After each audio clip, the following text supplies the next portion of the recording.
வணக்கம். ஸ்ரீ முத்துக்குமரன் ஜோதிட நிலையம் திருமண மையத்தின் சார்பாக அன்பான இனிய வணக்கங்கள்.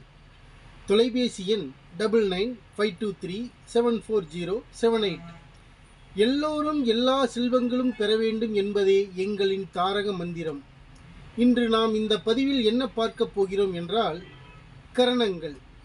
ஒரு மனிதன் பிறக்கும் பொழுது ராசி, நட்சத்திரம், லக்கணம், திதி, யோகம், நமயோகங்கள் என்று பலவிதம் இருக்கும். அதில் கரணங்கள் என்று ஒரு வகை உண்டு. கரணங்கள் மொத்தம் 12. பவம், பாலவம், கௌளவம், தைத்துளை, கரசை, வணிசை, பத்திரை, சகுனி, சதுர்ப்பதம், நாகவம், கிம்ஸ்துக்னம், விஷ்டி என்று 12 கரணங்கள் உண்டன. முதலில் நீங்கள் எந்த கர்ணத்தில் பிறந்து உள்ளீர்கள் என்று தெரிந்து கொள்ளுங்கள். ஒவ்வொரு கர்ணத்திற்கும் உரிய கர்ணநாதன் யார், அவர்களுக்கு உரிய மிருகம் எது, அவர்களுக்குரிய கோவில் எங்குள்ளது, அவரை எவ்வாறு வணங்க வேண்டும் என்று பார்ப்போம். கரணங்கள் ஜாதகருக்கு உயிர் போன்றது. அனைத்து கிரக நிலைகள் சரியில்லாமல் போனாலும் கர்ணநாதன் கால்களை பிடித்தால் தொட்டது எல்லாம் துலங்கும். நிம்மதியாக வாழலாம், வாழ்க்கையில் வெற்றியும் பெறலாம். இரண்டாவதாக நாம் பார்க்க இருக்கும் கரணம் பாலவம்.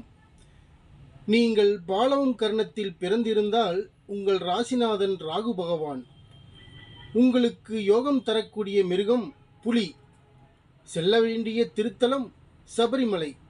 நீங்கள் புலி உருவத்தை பார்த்தாலே பல நன்மைகள் வந்து சேரும். புலி படம், புலி உருவம் பதித்த செயின், டாலர், மோதிரம் அணிந்து வர யோகங்கள் ஏராளம். நாக கோயில்கள், காவல் தெய்வங்கள் வணங்கி வர எந்த தீமையும் உங்களை நெருங்க முடியாது. கர்ணநாதன் ஜாதகத்தில் நன்றாக இருந்தால் ஜாதகருக்கு பல மடங்கு நன்மையை தருவார். ஜாதகத்தில் கர்ணநாதன் சரியில்லாமல் இருந்தாலும் கூட அவரை வணங்கினால் தீமைக்கு பதில் நன்மையே செய்வார். மீண்டும் அடுத்த ஒரு கர்ணத்தில் சந்திப்போம். மக்கள் சேவையே மகேசனுக்கு செய்யும் சேவை. வளத்துடன் வாழ்க.